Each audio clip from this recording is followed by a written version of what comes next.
Ninguém morre de frio. Morre-se de abandono.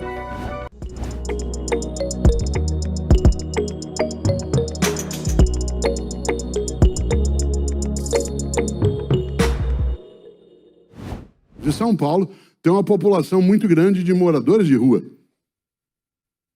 6 graus para você e para mim significa colocar mais agasalho. Significa até dizer que gostoso. Vou acender a lareira, se você tiver uma, vou tomar um vinho ou um quentão.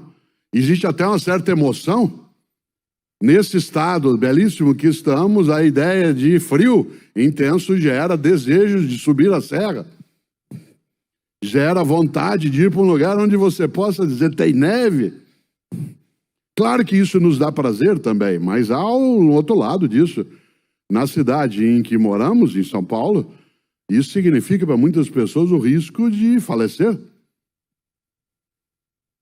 Vez ou outra a gente acorda amanhã e lê na internet uma notícia muito estranha. E assim, nesta noite, em São Paulo, de hoje para amanhã, morreram de frio 2 pessoas ou 3. Eu quero dizer uma coisa que você sabe e eu sei. Ninguém morre de frio. Morre-se de abandono. Ninguém morre de frio. A gente morre de abandono. Se houver outro ser humano que possa me oferecer abrigo, eu não morrerei. A expressão morreu de fome é uma impossibilidade.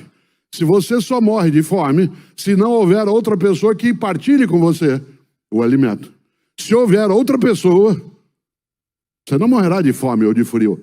A gente usa a expressão morreu de frio, morreu de fome, quase que retirando o nosso lugar dentro desse processo. Quase que imaginando que se eu não tivesse me preocupado, que aquilo aconteceria do mesmo modo. Claro que não. Pode parecer estranho isso que digo agora, mas eu quero reforçar. Morre-se de abandono. A ausência de capacidade de abrigo, de estrutura hospitalar, de alimento, de adequada condição de saneamento. Você diz, ora, mas isso tem a ver com filosofia. Com filosofia tem menos até do que aquilo que é a vida, no sentido mais expressivo. Isto é, a capacidade de nós lembrarmos de novo como o Emerson, torna-te necessário a alguém, torna-te necessário a alguém. Afinal, como é que você ganha a vida? Como é que eu ganho a vida? E como é que esse ganhar a vida tem múltiplas acepções? E dentro disso, quando Guimarães fala do grande sertão, as veredas, isto é, o lugar do descanso, do repouso, do amenizar o sofrimento, está quase sempre nas outras pessoas. É isso que permite, né, que a gente siga. E ali, na obra Grande Sertão Veredas, ele coloca Riobaldo, que é um jagunço letrado. É um jagunço letrado que quer eliminar o seu adversário. E Riobaldo, como você lembra da obra, para quem a leu, ele, para poder conseguir isso, ele faz um acordo com o diabo. A obra faz uma coisa maravilhosa, não deixa claro durante todo o livro se o acordo, ao ser feito, ele deu resultado, isto é, se o diabo existe ou não. E segundo, se o pacto feito por Riobaldo, ele teria de ser necessário de ser feito. E é gostoso, porque o livro Grande Sertão Veredas, ele é narrado pelo Riobaldo, contando a história dele. E ao narrá-la, ele fala do encontro dele com o diabo num lugar em que ele diz, eu te entrego minha alma, se você for capaz, né, de fazer com que eu elimine, e ele menciona, né, o adversário. O que eu gosto dentro disso é que os cristãos, e eu mencionei aí São Tomé, os cristãos falam algo especial. Os cristãos passaram a utilizar um termo curioso, vindo do grego, para denominar as forças do mal. Vocês sabem que várias religiões falam da existência de gênios malignos, de forças malévolas, de entidades que são aterrorizadoras. No Ocidente é mais comum a gente ter a tradição judaica. No judaísmo, fala-se em Satã. A expressão Satã, em hebraico, significa o adversário. Aquele que separa, aquele que afasta, aquele que divide. E é interessante porque a expressão Satã, né, do hebraico, isto é, o adversário, ela foi trazida para o mundo cristão usando um termo grego que é diabo, isto é, diabolo.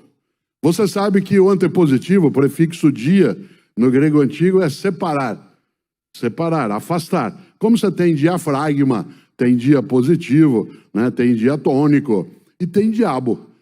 O curioso é que o termo que está, né, dentro do vocábulo diabo ou diabolo, usando aí o grego e depois o latim antigo, é que a expressão balo ou bola significa lançar. Aqui quem é jogador, o jogador de beach tennis sabe o que significa isso. O lançar, o jogar. Balo ou bola. Quanta gente que estudou balística, balo ou bola, né, no grego antigo é lançar. Ora, o que é diabo ou diabo? É aquele que joga separado.